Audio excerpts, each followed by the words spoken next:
ഇതാ മാമോദീസായിലൂടെ നമ്മളുടെ കയ്യിൽ അപ്പോൾ ഒരു മെഴുകുതിരി കത്തിച്ചു തന്നില്ലേ? എന്താണ് അതിന്റെ അർത്ഥം? നമ്മൾ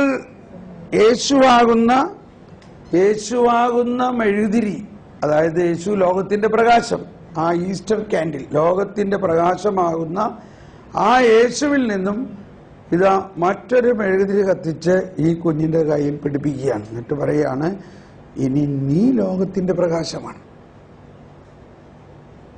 അതാണ് ഈശോ പറഞ്ഞു മത്തായിയുടെ സുവിശേഷത്തിൽ,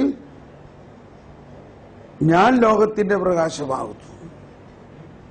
ഈശോ അതോടൊപ്പം പറഞ്ഞു, നീ ലോകത്തിന്റെ പ്രകാശമാണ്. ഇത് നോക്കിയേ, ഇപ്പൊ ഈ രണ്ട് മെഴുകുതിരി തമ്മിൽ വല്ല വ്യത്യാസമുണ്ടോ? അതായത് യേശുവാകുന്ന പ്രകാശത്തിൽ നിന്ന് നമ്മൾക്ക് പകർന്നു തരുമ്പോൾ പകുതി തരാൻ പറ്റുമോ യേശുവിന്? ഈ മെഴുകുതിരിയിൽ നിന്നും പകുതി പ്രകാശം കൊടുക്കാൻ പറ്റുമോ? ഇതാണ് ദൈവത്തിന്റെ അസ്തിത്വത്തിന്റെ ഒരു രഹസ്യം. ഇപ്പൊ നമ്മള് മാത്തമാറ്റിക്സ് പഠിച്ചിട്ടുണ്ട്, പിള്ളേരൊന്നും ഓർത്ത്, infinite divided by anything is പറഞ്ഞേ, ഈ പിള്ളേരോട് ചോദിക്കാൻ, infinite divided by anything equal to infinite. You are right. എന്താ അതിന്റെ അർത്ഥം? ഈ പ്രകാശം ഇൻഫിനിറ്റ് ആണ്. ഇതിനെ ഡിവൈഡ് ചെയ്യാന്ന് പറഞ്ഞാൽ ഇതിൽ നിന്നൊരു ഭാഗം എടുക്കാൽ അതെന്തായിരിക്കും? അതും ഇൻഫിനിറ്റ് ആണ്.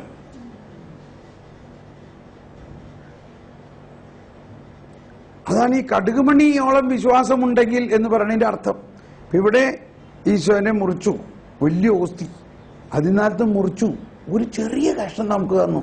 അത് യേശുവിന്റെ കഷ്ണമാണോ അതോ യേശു തന്നെയാണോ? അപ്പോൾ ദൈവം ഇൻഫിനിറ്റ് ആണ്, അനന്തമാണ്. അനന്തതയിൽ നിന്നും ഒരു പോർഷൻ കിട്ടുകയാണെങ്കിൽ ആ പോർഷൻ എന്തായിരിക്കും? അതാണ് ഈ സങ്കീർത്തനത്തിലെല്ലാം ഭയങ്കര ട്രിക്കാണ്. കേൾക്കണ ആളുകൾക്ക് അതിന്റെ വാച്യാർത്ഥം മനസ്സിലാവുള്ളൂ. കർത്താവാണെന്റെ ഓഹരിയും പാനപാത്രവും, അവിടെ നിന്ന് എനിക്ക് അളന്നു കിട്ടിയിരിക്കുന്നു, എന്റെ ദാനം എനിക്ക് അളന്നു കിട്ടിയിരിക്കുന്നു, എന്റെ ഓഹരി എനിക്ക് അളന്നു കിട്ടിയിരിക്കുന്നു. അപ്പൊ നമ്മൾ വിചാരിക്കുന്നത് നമ്മുടെ അപ്പന് ഇത്ര ഏക്കർ സ്ഥലമുണ്ട്, അതിനകത്ത് ഇത്ര മക്കളുടെ ഒരു ഓഹരി ഇത്ര ഉണ്ടെന്നുള്ളതാണ്. പക്ഷേ ദൈവത്തിന്റെ ഓഹരി എന്ന് പറഞ്ഞാൽ ദൈവം തന്നെയാണ്. അപ്പൊ മാമോദീസായിലൂടെ നമ്മൾക്ക് ദൈവം എന്ത് തന്നു? ദൈവത്തെ തന്നു. നമ്മൾ ആരായി മാറി?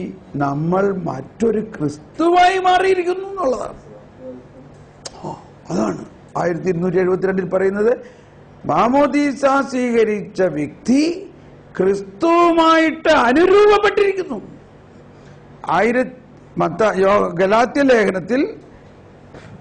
ഗലാത്യ ലേഖനത്തിൽ 3-ാം അധ്യായത്തിൽ 27-ാമത്തെ വചനം പറയുന്നത്, യേശുക്രിസ്തുവിനോട് ഐക്യപ്പെടാൻ സ്നാനം സ്വീകരിച്ചവർ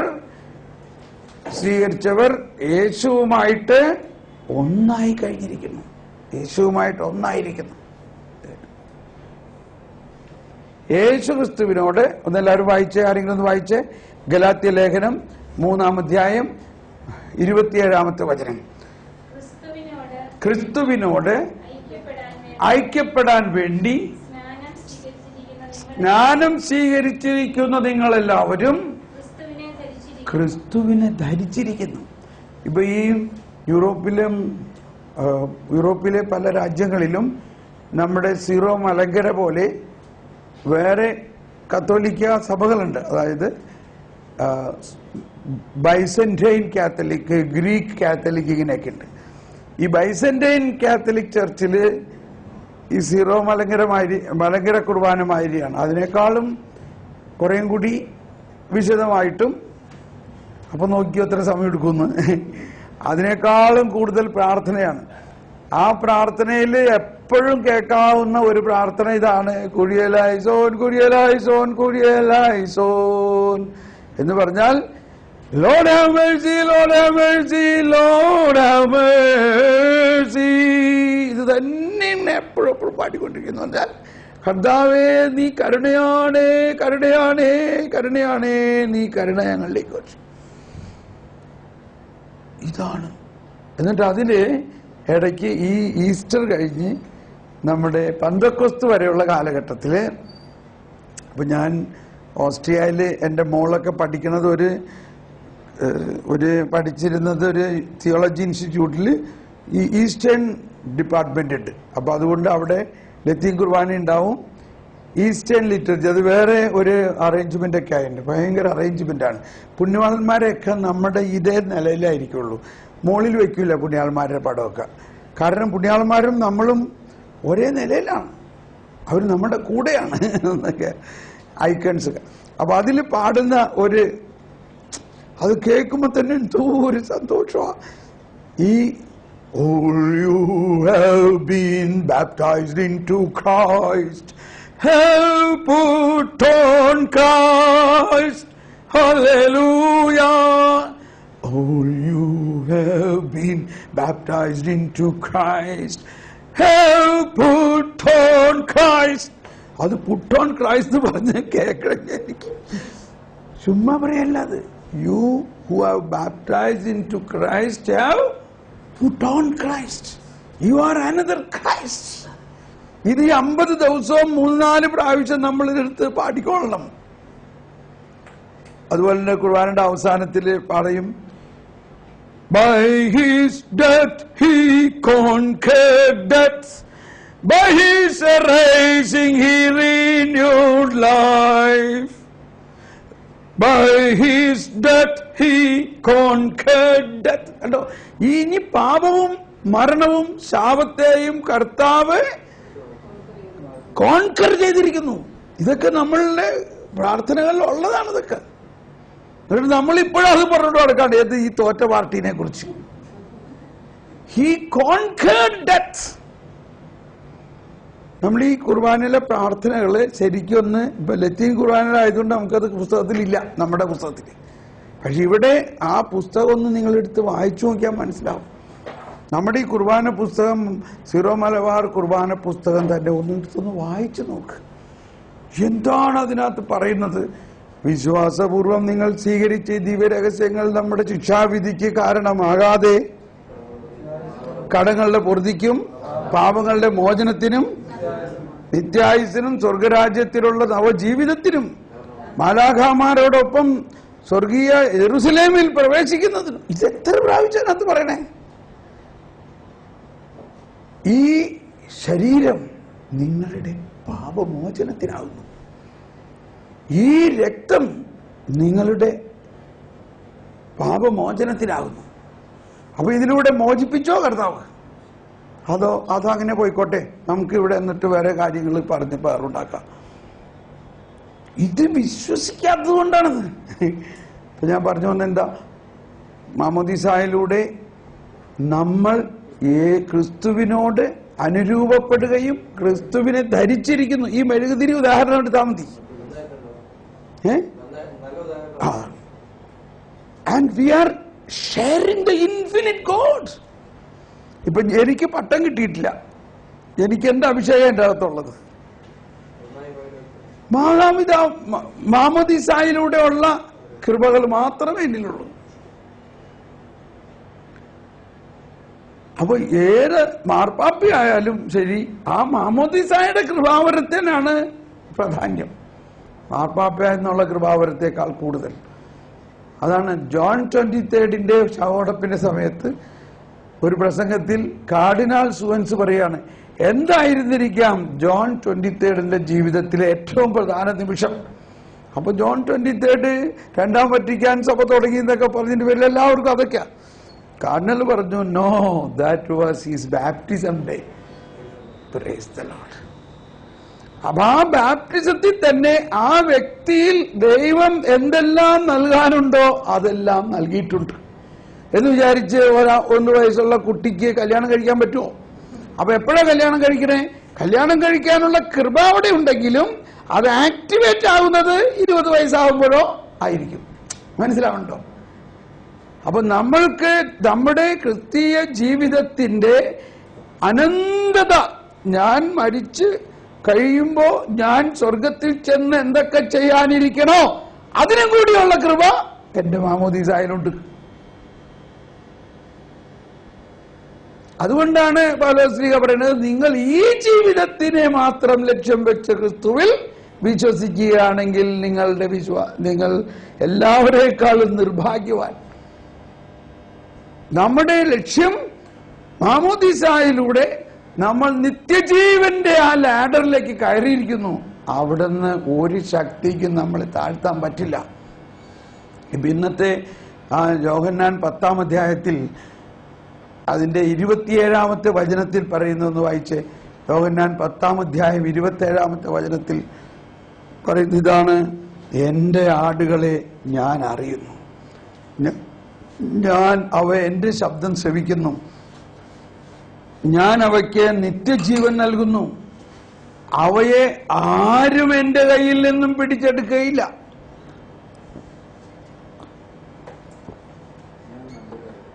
വായിച്ചേ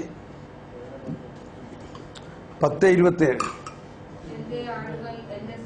എന്റെ ആടുകൾ എന്റെ സ്വരം ശ്രവിക്കുന്നു, എനിക്ക് അവയെ അറിയാം, അവ എന്നെ അനുഗമിക്കുന്നു, ഞാൻ അവയ്ക്ക് നിത്യജീവൻ നൽകുന്നു. കഴിഞ്ഞില്ല, അവ ഒരിക്കലും നശിച്ചു പോകയില്ല. തുടർന്ന് അവയെ എന്റെ അടുക്കൽ നിന്ന് ആരും പിടിച്ചെടുക്കുകയുമില്ല. പറയും എന്താ ഇതിന്റെയൊക്കെ അർത്ഥം? അപ്പോ ഇത് നമ്മൾ മനസ്സിലാക്കേണ്ടത് നമ്മുടെ രക്ഷയെക്കുറിച്ചും നമ്മുടെ ശിക്ഷയെക്കുറിച്ചോ ദൈവത്തിന്റെ എന്താ കാഴ്ചപ്പാടെന്ന് മനസ്സിലാക്കുക. നമ്മുടെ പ്രവൃത്തി കൊണ്ടോ പ്രാർത്ഥന കൊണ്ടോ അല്ല നമ്മൾ രക്ഷിക്കപ്പെടുന്നത്. യേശുക്രിസ്തു നമുക്ക് വേണ്ടി രക്തം ചിന്തിയത് കൊണ്ടാണ് രക്ഷിക്കപ്പെടുന്നത്. ഇപ്പൊ മരിച്ച വിശ്വാസികളെ കുറിച്ച് ഒരുപാട് പേർക്ക് ഭയങ്കര ആകുലതയാ. എന്തുകൊണ്ടാ ആകുലത? അവരോട് ചോദിച്ചു നോക്ക്, പലരോടും പറയാണ്, അയ്യോ ഞാൻ വിചാരിച്ചിരിക്കണത് ഞാൻ പ്രാർത്ഥിച്ചില്ലെങ്കിലേ ആ ആത്മാവ് രക്ഷപ്പെടൂലെന്നാ. അപ്പൊ ആ വ്യക്തിയുടെ വിശ്വാസം, ഈ നമ്മുടെ നാട്ടിൽ നാളികേരം പറിച്ചിട്ട് കഴിഞ്ഞാൽ അയാള് തിരിഞ്ഞിടും ഇല്ലേ? എന്തിനാണ്? ചിലതിൻ്റെ അകത്ത് കഴമ്പില്ല, അതിനെന്ത് പറയും? പേടെന്ന് പറയും. കാണുമ്പോ എല്ലാം നല്ല നാളികേരമായിരിക്കും, ഒരു ഇത്തിരി ചൊട്ടലുണ്ടാവും, പക്ഷെ അകത്ത് കഴമ്പില്ല. അപ്പൊ നമ്മുടെ വിശ്വാസം കഴമ്പുണ്ടോ? വിശ്വാസത്തിൽ കഴമ്പ് എന്ന് പറഞ്ഞാൽ വിശ്വാസത്തിന്റെ ഉള്ളടക്കം എന്താണെന്ന് മനസ്സിലാകണം. ഒരാൾ പറയാണ്, നമ്മൾ പ്രാർത്ഥിച്ചില്ലെങ്കിൽ ഈ ശുദ്ധീകരണത്തിൽ ആത്മാക്കളൊക്കെ നശിച്ചുപോകും എന്ന് പറഞ്ഞാൽ അപ്പൊ അവൻ പറയാണ്, നീ എന്താ വിചാരിക്കണേ? അല്ല, ഞാൻ വിചാരിക്കുന്നത് അതൊരു ഇന്റർവ്യൂ പോയിന്റാ. പാസ്സായ സ്വർഗത്തിൽ പോകും, തോറ്റാൽ നരകത്തിൽ പോകും.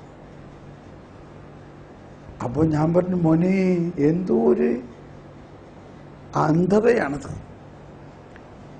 ഒന്നാമതായിട്ട് ശുദ്ധീകരണ സ്ഥലം എന്നത് സ്വർഗത്തിലേക്ക് തെരഞ്ഞെടുക്കപ്പെട്ട ആത്മാക്കൾ മാത്രമേ ശുദ്ധീകരണ സ്ഥലത്തിൽ പോകുന്നുള്ളൂ. അവരുടെ അന്തിമമായ പൂർണ്ണ വിശുദ്ധീകരണത്തിനാണ് അവർ സ്വർഗത്തിൽ പോകുന്നത്, അവർ ശുദ്ധീകരണ സ്ഥലത്തിൽ പോകുന്നത്. അതെയോ? ഓ, സമാധാനമായി. അപ്പൊ പ്രാർത്ഥിക്കുമ്പോ അങ്ങനെ വിശ്വാസത്തിന്റെ ഉള്ളു കണ്ടുകൊണ്ട് പ്രാർത്ഥിക്കണം. അല്ലെങ്കിൽ ആ പ്രാർത്ഥനയ്ക്ക് വല്ല അർത്ഥമുണ്ടോ? നമ്മൾ പ്രാർത്ഥിക്കണം എന്താ? നിത്യപിതാവേ, അല്ലെങ്കിൽ മറ്റു വിശ്വാസികളുടെ ആത്മാക്കൾക്ക് തമ്പുരാന്റെ മനോഗുണത്താൽ മോക്ഷത്തിൽ ചേരുവാനിടയാകട്ടെ. നിത്യപിതാവേ, ഈശോ മിശിഹാ കർത്താവിന്റെ വിലമതിയാത്ത തിരിച്ചോരയുടെ യോഗ്യതയാൽ മരിച്ചവരുടെ മേൽ കൃപയുണ്ടാകണം. കണ്ടോ? എന്തുകൊണ്ടാണ് അപ്പൊ ആ വ്യക്തിക്ക് നിത്യഭാഗ്യം കിട്ടണത്? ഈശോ മിശിഹായുടെ തിരുരക്തത്തിന്റെ യോഗ്യതയാലാണ്. എല്ലാ കുർബാനയിലും എല്ലാ റീത്തിലും എല്ലാ ദിവസവും മരിച്ച വിശ്വാസികൾക്ക് വേണ്ടി പ്രാർത്ഥിക്കുന്നുണ്ട്. നമ്മളുടെ നമസ്കാരത്തിൽ എല്ലാ പ്രാർത്ഥനയിലും ഉണ്ട്. പക്ഷെ പ്രാർത്ഥിച്ചോ? ഞാനിത് പറയുമ്പോൾ ഞാൻ അവർക്ക് വേണ്ടി പ്രാർത്ഥിക്കേണ്ടെന്നല്ല പറയണേ. പ്രാർത്ഥിക്കുന്നത് എന്ത് ബോധ്യത്തിലായിരിക്കണം എന്നുള്ളതാണ്. നമ്മൾ പ്രാർത്ഥിച്ചില്ലെങ്കിൽ അവരൊക്കെ നഷ്ടപ്പെടും എന്ന് വിചാരിച്ചിട്ടാണെങ്കിൽ അത് തെറ്റാണ്. ആ പ്രാർത്ഥന കൊണ്ട് അപ്പൊ ആ ആളുടെ വിശ്വാസമാണ് ആവശ്യം. ഇപ്പൊ എന്റെ അമ്മ മരിച്ചു, എനിക്ക് നല്ല വിശ്വാസമുണ്ട് എന്റെ അമ്മ ആൾറെഡി സ്വർഗത്തിലാണെന്ന്. അപ്പൊ നമ്മളുടെ ആ ജീവിതത്തിൽ ഈശോയുടെ വാഗ്ദാനം, ഈശോ പറയാണ് എല്ലാ ദിവസവും നമ്മൾ കുർബാനയിൽ സ്വീകരിക്കണ നേരത്ത് പറയാണ്, വിശ്വാസപൂർവം സ്വീകരിക്കുന്ന ഈ ദിവ്യരഹസ്യങ്ങൾ നമ്മളെ വിശുദ്ധീകരിക്കുകയും നീതീകരിക്കുകയും കടങ്ങളെല്ലാം പുറത്ത് നമ്മളെ ശുദ്ധീകരിക്കുന്നതാണത്. പിന്നെ നമ്മളിതിനെ പേടിക്കണേ?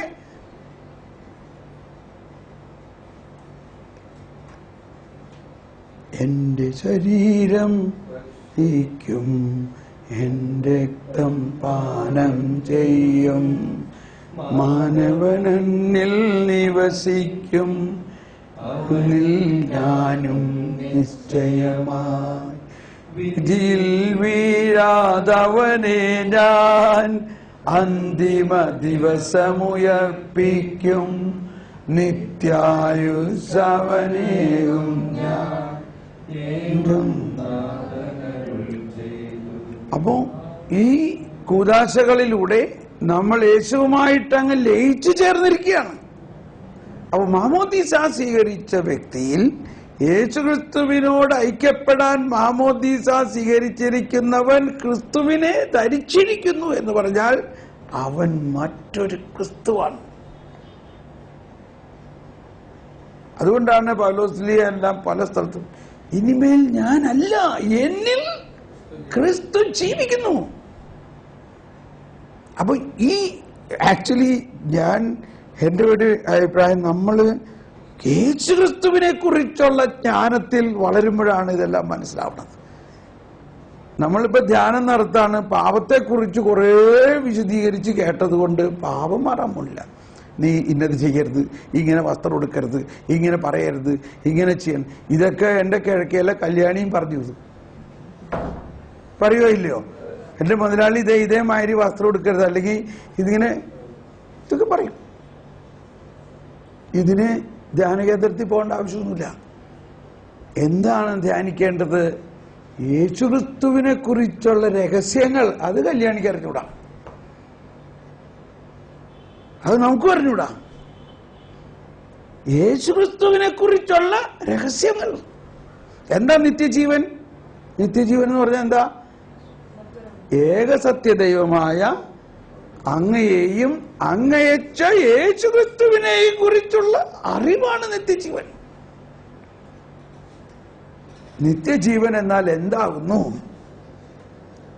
ഓക്കെ, അപ്പോ അത് തീർന്നില്ല. മുദ്ര കുത്തപ്പെട്ടിരിക്കുന്നു. ഞാൻ ഇതിന്റെ ഒരു റിസൾട്ട് ഞാൻ പറയാം. ഒരിക്കലും ഒരു ജർമ്മൻ അല്ലെങ്കിൽ ഓസ്ട്രിയയിലുള്ള ഒരു ജർമ്മൻ ഭാഷക്കാരൻ, ഓസ്ട്രിയക്കാരൻ, ഒരു ഡോക്ടർ, കെമിക്കൽ ഡോക്ടറാണ് പുള്ളി. പുള്ളി ബുദ്ധമതത്തിലേക്ക് പോയി, ബുദ്ധിസ്റ്റായി. പുള്ളിയുടെ ഭാര്യ പറയാണ്, ഞാൻ എന്ത് ചെയ്യും? അയാൾ ഇന്ന് രാത്രി അല്ലെങ്കിൽ നാളെ രാവിലെ തായ്ലൻഡിൽ ബുദ്ധിസ്റ്റ് മൊനാസ്ട്രിയിലേക്ക് പോവുകയാണ്. അപ്പൊ ഞാൻ പറഞ്ഞു, നീ എൻ്റെ നമ്പർ ഒന്ന് കൊടുക്ക്, അയാളോട് എന്നെ ഒന്ന് വിളിക്കാൻ പറയും. അപ്പൊ അവളോട്, അയ്യോ അയാളിപ്പോ കത്തോലിക്ക മതമായിട്ടൊരു ബന്ധമില്ലല്ലോ, അതുകൊണ്ട് നമ്മളുമായിട്ട് സംസാരിക്കില്ല എന്ന് പറഞ്ഞു. ഞാൻ പറഞ്ഞു, ഏതായാലും വിളിക്കാൻ പറയും, ഞാൻ സംസാരിക്കും, അയാൾ വിളിക്കും, നീ പറഞ്ഞാൽ മതി, നമ്പർ കൊടുത്താൽ മതി. അയാൾ രാത്രി എന്നെ വിളിച്ച വഴി പറഞ്ഞു, തോമസ് പോളെ, I don't want to talk to you, I don't talk to any Christians, I am now a Buddhist. ഞാൻ പറഞ്ഞു, യു ആർ ഓൾറെഡി ടോക്കിംഗ് ഇല്ലേ? എന്നിട്ട് പറഞ്ഞു, സി, അപ്പൊ അയാൾ പറഞ്ഞു, ഞാൻ അർജന്റാണ്, എനിക്ക് നാളെ പോവാണ്. ഞാൻ പറഞ്ഞു, എനിക്ക് മനസ്സിലായി നാളെ നിങ്ങൾ പോവാണ്, അതുകൊണ്ടാണ് ഇന്ന് തന്നെ ഒരു കാര്യം പറയണം. ഒരു കാര്യം എനിക്ക് നിന്നോട് പറയാനുണ്ട്. ഇല്ലില്ല, I have nothing to do with Christians, I am a Buddhist. But ഞാൻ പറഞ്ഞു, ബട്ട് നിങ്ങളെ മാമോദീസ സമയത്ത്, നിങ്ങൾ മാമോദീസ സ്വീകരിച്ചതാണല്ലോ, നിങ്ങൾ മാമോദീസ സമയത്ത് നിങ്ങളുടെ ആത്മാവിൽ ക്രിസ്തു ഒരു മുദ്ര കുത്തിയിട്ടുണ്ട്. ആ മുദ്ര നിങ്ങൾക്കും മാറ്റാൻ പറ്റില്ല, ഈ ലോകത്തിലുള്ള ഒരു ശക്തിക്കും മാറ്റാൻ പറ്റില്ല എന്ന് തന്നെയല്ല കർത്താവ് ഈശോ മിശിഹായ്ക്ക് പോലും മാറ്റാൻ പറ്റില്ല. കാരണം കർത്താവ് ഈശോ മിശിഹ അത് ഇറിവോക്കബിൾ ആയിട്ട് കുത്തിയിട്ടുള്ളതാണ്.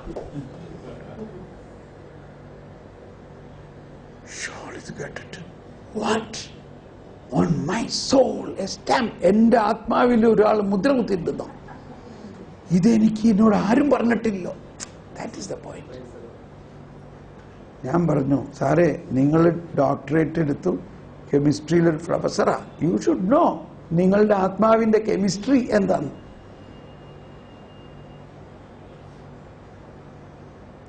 ഇന്ന് നമുക്കും അറിയാമോ ഇത്? ഇവിടെയാണ് ഈ പ്രശ്നം മുഴുവനും. അന്ന് ഇസ്രായേൽ ജനത്തിനോട് പറഞ്ഞു, ഇസ്രായേൽ മക്കളെ, നിങ്ങളുടെ കടന്നുപോകലായിരിക്കുമെന്ന്. എല്ലാ ഇസ്രായേൽ കുടുംബവും കുഞ്ഞാടിനെ അർപ്പിച്ചിട്ട് കുഞ്ഞാടിന്റെ രക്തം നിങ്ങളുടെ കട്ലപ്പടികളിൽ പൂശണം.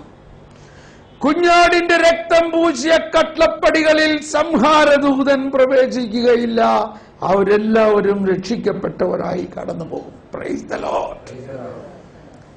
ആ കുഞ്ഞാടിന്റെ രക്തം അന്ന് അവരുടെ കട്ലപ്പടികളിൽ കുത്തിയപ്പോൾ അവരുടെ ഭവനത്തിൽ സംഹാരദൂതൻ പ്രവേശിച്ചില്ല എങ്കിൽ ഇന്ന് സാക്ഷാൽ ദൈവം തന്നെയായ കുഞ്ഞാടായ യേശുക്രിസ്തുവിന്റെ രക്തത്താൽ മുദ്രിതമാക്കപ്പെട്ട ഈ ആത്മാവിൽ ഏത് സംഹാരദൂതൻ, ഏത് പാപം, ഏത് പിശാച്, ഏത് ശാപത്തിന് കയറാൻ പറ്റും? ഇതാണ് നമ്മുടെ വിശ്വാസം. ആ മുദ്ര മാറ്റാൻ ഒരു ശക്തിക്കും സാധ്യമല്ല. ആ മുദ്ര ഈ വ്യക്തി ക്രിസ്തുവിന്റേതാണെന്നുള്ളതിന്റെ തെളിവാണ്. ഇപ്പൊ നമ്മൾ 10 വായിച്ചില്ലേ, ഇനി അവനെ എന്റെ കയ്യിൽ നിന്ന് പിടിച്ചെടുക്കാൻ ആർക്കും സാധ്യമല്ല. ഞാൻ അവനെ രക്ഷിക്കും, അവനെ ഞാൻ രക്ഷിക്കും. അവൻ എന്ത് പാപം ചെയ്താലും ഇനി അവന്റെ ആത്മാവിനെ ഏൽക്കില്ല. അങ്ങനെ ഉണ്ടാവോ? വായിക്ക് 8-ാം അധ്യായം, റോമർ 8:1 8:10 8:1 പറയുകയാണ്, ഇനി യേശുക്രിസ്തുവിനോട് ഐക്യപ്പെട്ടിരിക്കുന്നവർക്ക് ശിക്ഷാവിധി ഇല്ല. ഇതെന്തോരം കേട്ടേക്കണതാ ഇല്ലേ? ഇല്ലേ? നായികാപറമ്പിന്റെ ഒച്ചയാ കേൾക്കണം. യേശുക്രിസ്തുവിനോട് ഐക്യപ്പെട്ടിരിക്കുന്നവർക്ക് ഇനി ശിക്ഷാവിധി ഇല്ല. ഹല്ലേലൂയ. സന്തോഷത്തോടെ പറയാ, കളിയാക്കി പറയണതല്ലത്. ഇതൊക്കെ നമ്മുടെ ഉള്ളില് വേര് പിടിച്ചിട്ടില്ലേ? യേശുക്രിസ്തുവിനോട് ഐക്യപ്പെട്ടിരിക്കുന്നവർക്ക് ഇനി ശിക്ഷാവിധി ഇല്ല. ഇത് വിശ്വസിച്ചൂടെ? വിശ്വസിക്കണം. എന്നിട്ട് 10 പറയണ എന്താ? അതിന്റെ അടുത്ത ഭാഗം ഒന്ന് വായിച്ച്. എന്തുകൊണ്ടാ? ജീവാത്മാവിന്റെ നിയമം അവന്റെ ഉള്ള പാപത്തിന്റെ നിയമത്തിൽ നിന്നും അവനെ സ്വതന്ത്രനാക്കിയിരിക്കുന്നു. ഇനി 10-ാമത്തെ വചനം പറയുന്നത് എന്താ? വായിച്ചെന്ന് 8:10. എന്നാൽ നിങ്ങളുടെ ശരീരം പാപം നിമിത്തം മൃതമാണെങ്കിലും, അതായത് നിങ്ങളൊരു മാരക പാപത്തിലാണെങ്കിലും ക്രിസ്തു നിങ്ങളിലുണ്ടെങ്കിൽ നിങ്ങളുടെ ആത്മാവ് നീതി നിമിത്തം ജീവനുള്ളതായിത്തീരും. ഇത് മനസ്സിലാക്കാൻ ബുദ്ധിമുട്ടാണ്. നാളെ നമുക്ക് ജ്ഞാനത്തിനൊക്കെ വേണ്ടി പ്രാർത്ഥിക്കുമ്പോൾ മനസ്സിലാവും. അറ്റ്ലീസ്റ്റ് ഇത് അങ്ങനെ ഒരു കണക്ക്, ഇങ്ങനൊരു വചനം ഉണ്ടെന്ന് മനസ്സിലാക്കുക. നമുക്ക് വിശ്വസിക്കാൻ പറ്റില്ല. പ്രത്യേകിച്ച് ഈ മറുവശത്ത് ഇത്രയും ശാപകോപങ്ങളെ കുറിച്ച് പറയേണ്ട സാഹചര്യത്തിൽ എന്താ പറയണത്? ഒരുവൻ ഒരു മാരകപാപത്തിൽ കഴിയണ വ്യക്തി ക്രിസ്തു അവനിലുണ്ടാവും. അപ്പോ നമ്മൾ പലരും പറയണത് പാപം ചെയ്യുകയാണെങ്കിൽ പരിശുദ്ധാത്മാവ് നിന്നെ വിട്ടു പോകുന്ന പറയണേ. അതും തെറ്റാണ്.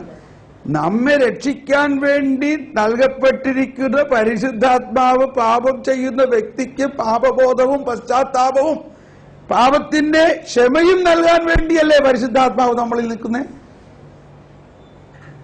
ആ പരിശുദ്ധാത്മാവ് അപ്പാവനെ വിട്ടിട്ട് പോണെന്താ? ഒരിക്കലും വിടില്ല. അതുകൊണ്ടാണ് ഈശോ പറഞ്ഞത്, എപ്പോഴും നിന്റെ കൂടെ ആയിരിക്കാൻ മറ്റൊരു സഹായകനെ ഞാൻ നൽകും. ഇപ്പോഴത്തേക്ക് ഈ പടം കണ്ടോ, പത്രോസ് വെള്ളത്തിൽ മുങ്ങണു, പക്ഷെ കർത്താവ് അവനെ പിടിച്ചെടുക്കണുണ്ടോ, അവന് വിടണ്ടോ? ഇതൊക്കെ അതിന്റെ പ്രതീകമാണ്. പത്രോസ് മുങ്ങിയപ്പോ കണ്ടോ, നീ അവിശ്വാസി ആയതുകൊണ്ട് നീ മുങ്ങിപ്പോന്ന് പറഞ്ഞു. നീ എവിടെ നിന്റെ വിശ്വാസം, നീ എന്തിനാ സംശയിച്ചത്? എനിക്കറിയാം, നീ പൊങ്ങി വാടാ മോനെ, ഞാൻ നിന്നെ പൊക്കിയെടുക്കും കേട്ടോ.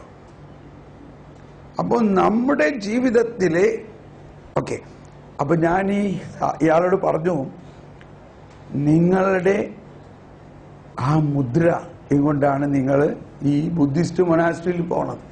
നീ ക്രിസ്തു മതത്തിൽ നിന്ന് മാറിയാലും ക്രിസ്തു നിന്നിൽ നിന്ന് മാറുന്നില്ല. നീ ക്രിസ്തുവിൽ നിന്ന് മാറിയെന്ന് പറയണതല്ലേ ഉള്ളൂ. വാസ്തവത്തിൽ ഒരു ക്രിസ്ത്യാനിക്ക് ഒരിക്കലും ഇവിടെ ഈ ഗർവാപ്പസി എന്നൊക്കെ പറയൂലേ ക്രിസ്ത്യാനികളുടെ. അപ്പൊ ഞാനിതൊക്കെ കേട്ട് ചിരിക്കുക, ഇവര് എന്ത് ചെയ്യാനാ? ക്രിസ്തുവിന്റെ മുദ്രയിൽ നിന്ന് ഒരാൾക്കും അവനെ മാറ്റാൻ പറ്റില്ല. അവൻ തന്നെ മാറിയാലും മുദ്ര അവന്റെ ഉള്ളിൽ കിടക്കുകയാണ്, അവൻ ക്രിസ്തുവിൻ്റെതാണ്. ഇത് കേട്ടപ്പോ ഇയാള് പറഞ്ഞു, എനിക്ക് ആ മുദ്രയെക്കുറിച്ച് അറിയണം, പക്ഷെ ഞാനിപ്പോ പോയിട്ട് ഞാൻ തിരിച്ചു വരും. അങ്ങനെ തിരിച്ചു വന്ന ഉടനെ ഇയാൾ എന്നെ വിളിച്ചു. ഇയാൾ ഇതുമായൊരു സെമിനാറിൽ കൂടി അയാള് അതിനെക്കുറിച്ച് പഠിച്ചപ്പോഴാണ് എൻ്റെ ദൈവമേ, ഇതൊന്നും ഞാൻ ഇന്നേ വരെ അറിഞ്ഞില്ല. അപ്പം നമ്മളുടെ ഈ തെറ്റായ ധാരണകൾ മുഴുവനും മാമോദീസായിൽ നമ്മളിൽ എന്തോ ഒരു വലിയ കാര്യമാണ് നടന്നിട്ടുള്ളതെന്ന് അറിയാത്തത് കൊണ്ടാണ്. മാമോദീസായിലൂടെ ഇനി വേറെ കാര്യങ്ങൾ നാളെ ഞാൻ പറയാം. അതിൻ്റെ അടിസ്ഥാനത്തിൽ നമ്മൾ മുന്നോട്ട് പോകാം. നിങ്ങളൊരു ഹോംവർക്കായിട്ട് ചെയ്യേണ്ടത് ജ്ഞാനത്തിൻ്റെ പുസ്തകം 6, 7, 8, 9 4 അധ്യായങ്ങൾ നിങ്ങൾ വായിക്കണം. ഇന്ന് രാത്രിയും നാളെ രാവിലെയും. നാളെ നമ്മൾ ഈ ജ്ഞാനത്തിൻ്റെ മഹത്വത്തെക്കുറിച്ചും ജ്ഞാനത്തിന് വേണ്ടിയും പ്രാർത്ഥിക്കും. അതിനുശേഷമാണ് വിശ്വാസത്തിൻ്റെ ജ്ഞാനം 6, 7, 8, 9 4 അധ്യായം. നമുക്കൊന്ന് പ്രാർത്ഥിക്കാം. ഇപ്പോഴേ മുതലൊന്ന് പ്രാർത്ഥിക്കാം. പരിശുദ്ധാത്മാവേ, ഒരു മിനിറ്റ്, ഈ ആത്മാർത്ഥമായിട്ടൊരു ഉത്തരം പറയണം കേട്ടോ. ആ ഏതേൻ തോട്ടത്തിലെ കാര്യം പറഞ്ഞത് എല്ലാവർക്കും മനസ്സിലായോ? മനസ്സിലാകാത്ത ആരെങ്കിലും ഉണ്ടെങ്കിൽ ഒന്ന് കൈവക്കാമോ? മനസ്സിലാകാത്ത, അതായത് എന്താണ് ആ ജീവന്റെ വൃക്ഷത്തിൽ നിന്നെങ്ങാനും ഭക്ഷിച്ച് അവർ അമർത്യരാകാൽ എന്തവർക്ക് സംഭവിക്കുമെന്ന് പറഞ്ഞത് മനസ്സിലായോ? മനസ്സിലായില്ലേ? നാളെ നമുക്ക് വീണ്ടും പറയാം ജ്ഞാനത്തെക്കുറിച്ച് കുറച്ചെടുത്ത് കഴിഞ്ഞിട്ട്. മനസ്സിലാവണ്ടോ? അത് നിങ്ങളല്ലെങ്കിൽ ഇപ്പം എന്നോട് ഇവിടെ തുറന്ന് പറയില്ല. നിങ്ങൾ തമ്മിൽ ചർച്ച ചെയ്യുമ്പോൾ നിങ്ങൾ മറ്റുള്ള അവർക്കൊന്നും ചിലപ്പോൾ മനസ്സിലായില്ലെന്ന് വരും. ഞാൻ ഇതായിട്ട് പറയാല്ല, ഇറ്റ് ഇസ് നോട്ട് ഈസി. അപ്പം നിങ്ങളത് മനസ്സിലായവർ പറഞ്ഞ് മനസ്സിലാക്കണം. മനസ്സിലായ? ഇത് മനസ്സിലായി കഴിഞ്ഞാൽ ബൈബിള് മുഴുവനും വേറെ ഡയറക്ഷനിലാണ് ഇനി മനസ്സിലാകാൻ പോണത്. ഇത് ഭയങ്കര കീയാണ്. ഇതെനിക്ക് ഭയങ്കര, ഇതൊക്കെ എനിക്ക് മനസ്സിലാക്കി തന്നത് ഈ ജ്ഞാനം കാരണമാണ്. വെളുപ്പിന് ജ്ഞാനത്തിന് വേണ്ടി പ്രാർത്ഥിക്കണം. എപ്പോഴാ? 4 മണി നേരത്തെ എണീക്കണം. എന്നിട്ട് പ്രഭാതത്തിൽ തന്നെ അവൾ വാതിക്കൽ കാത്തു നിൽപ്പുണ്ടെന്ന് പറയും. 4 മണി അല്ലെങ്കിൽ 5 മണിക്കെങ്കിലും എണീറ്റ് പ്രാർത്ഥിക്കണം ജ്ഞാനത്തിന് വേണ്ടി. അപ്പോഴേ നമുക്കിതെല്ലാം മനസ്സിലാവുള്ളൂ. അല്ലെങ്കിൽ ഓക്കെ, നമുക്ക് പ്രാർത്ഥിക്കാം. നമുക്കിങ്ങനെ പ്രാർത്ഥിക്കാം. ഒരു മിനിറ്റ് എല്ലാവരും ഇന്നത്തെ ദിവസത്തെ കിട്ടിയ വലിയ അനുഗ്രഹത്തെക്കുറിച്ച് ഒരു നിമിഷം ഹൃദയത്തിൽ നന്ദിയോടെ ഒന്ന് കർത്താവിനൊന്ന് നന്ദി പറഞ്ഞ് പ്രാർത്ഥിക്കാം. നിങ്ങൾ അവിടെ തന്നെ ഇരുന്ന് ഒന്ന് ഉച്ചത്തിൽ പ്രാർത്ഥിച്ചാൽ മതി. എന്താണ് നിങ്ങൾക്ക് ഏറ്റവും ഇന്നത്തെ ദിവസം കിട്ടിയ ഒരു ഉൾക്കാഴ്ച? ആ ഉൾക്കാഴ്ചയെക്കുറിച്ചൊന്ന് കർത്താവിന് നന്ദി പറയാം. അതോടൊപ്പം 1 2 പേരൊന്ന് നന്ദി പറഞ്ഞ് പ്രാർത്ഥിച്ച് മറ്റുള്ളവരും ഹൃദയത്തിൽ നന്ദി പറയുക. ദൈവം ഈ ഒരു ദിവസം കൊണ്ട് എന്തോരം കാര്യങ്ങളാണ് കർത്താവ് നമ്മളെ പഠിപ്പിച്ചത്.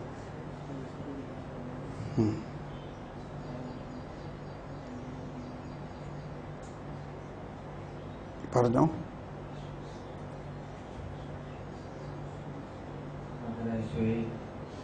വിജ്ഞാനികളിൽ നിന്നും വിവേകളിൽ നിന്നും മറിച്ച് ശിശുക്കൾക്ക് വെളിപ്പെടുത്തി കൊടുത്ത ആ വലിയ രഹസ്യം ഞങ്ങൾക്കിപ്പോൾ അത് മനസ്സിലാക്കി തന്നെ ഓർത്ത് കർത്താവേ, അതിൻ്റെ ദൈവജനത്തിൻ്റെ ആഴങ്ങളിലേക്ക് ഇറങ്ങിച്ചെല്ലുവാൻ പരിശുദ്ധാത്മാവിന്റെ സഹായത്തോടെ ഞങ്ങളെ അനുഗ്രഹിച്ചതിനെ ഓർത്ത് ഇന്നത്തെ ദിവസം മുഴുവനും ഞങ്ങൾക്ക് അനുഗ്രഹദായമാക്കി തീർത്തതിനെ ഓർത്ത് ദാദാ ഞങ്ങളങ്ങേ സ്തുതിക്കുകയും ആരാധിക്കുകയും മഹത്വപ്പെടുത്തുകയും അങ്ങേക്ക് നന്ദി പറയുകയും യേശുവേ, ഞങ്ങളങ്ങേ സ്തുതിക്കുകയും ആരാധിക്കുകയും നന്ദി പറയുകയും ചെയ്യുന്നു.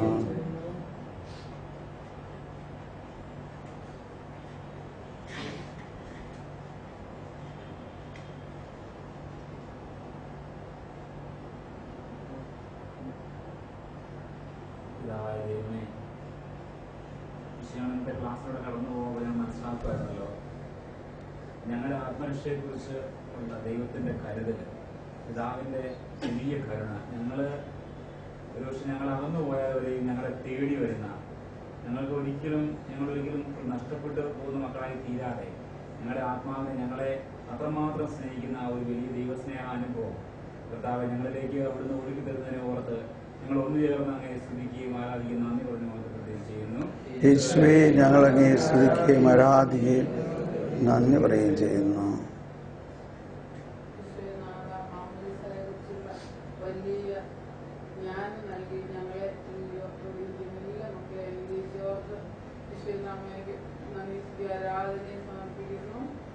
യേശുവേ,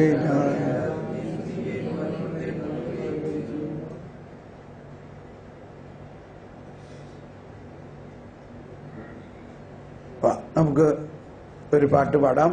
നന്ദി ദൈവമേ, നന്ദി ദൈവമേ, നിത്യവും നിത്യവും നന്ദി ദൈവമേ, നന്ദി ദൈവമേ, നന്ദി ദൈവമേ, നിത്യവും നിത്യവും നന്ദി ദൈവമേ, സ്തോത്രം ദൈവമേ, സ്തോത്രം ദൈവമേ, നിത്യവും നിത്യവും സ്തോത്ര ദൈവമേ, മഹത്വം ദൈവമേ, മഹത്വം ദൈവമേ, നിത്യവും നിത്യവും നന്ദി ദൈവമേ, അങ്ങ് തന്ന ദിവസത്തിനായി നന്ദിയേകിടാം, അങ്ങ് തന്ന വചനത്തിനായി നന്ദിയേകിടാം, അങ്ങ് തന്ന ദിവസത്തിനായി നന്ദിയേകിടാം, അങ്ങ് തന്ന വചനത്തിനായി നന്ദിയേകിടാം.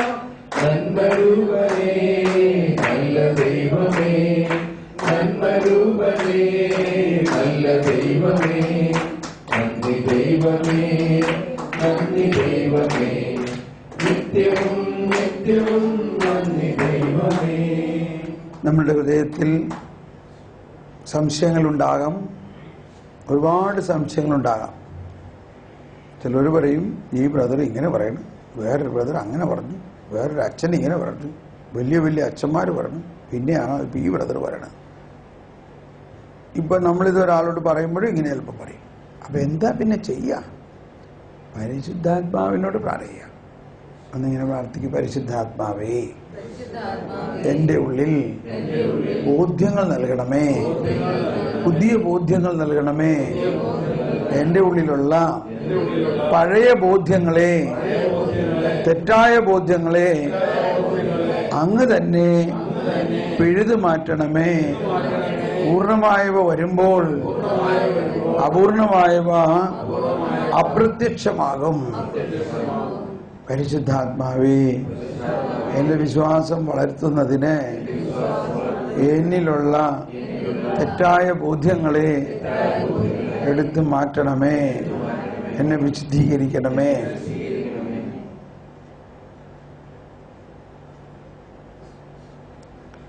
നമുക്കെല്ലാവർക്കും ചേർന്ന് സ്വർഗസ്ഥനായ ഞങ്ങളുടെ പിതാവേ,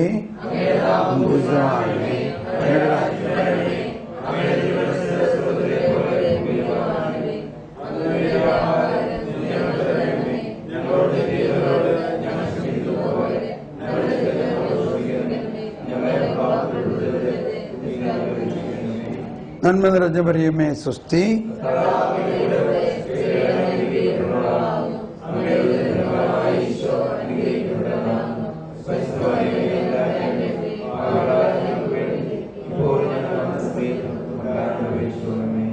പിതാവിനും പുത്രനും പരിശുദ്ധാത്മാവിനും സ്തുതി. ഈശോ മിശിഹായ്ക്കും സ്തുതിയായിരിക്കട്ടെ. നാളെ നമ്മൾ എത്ര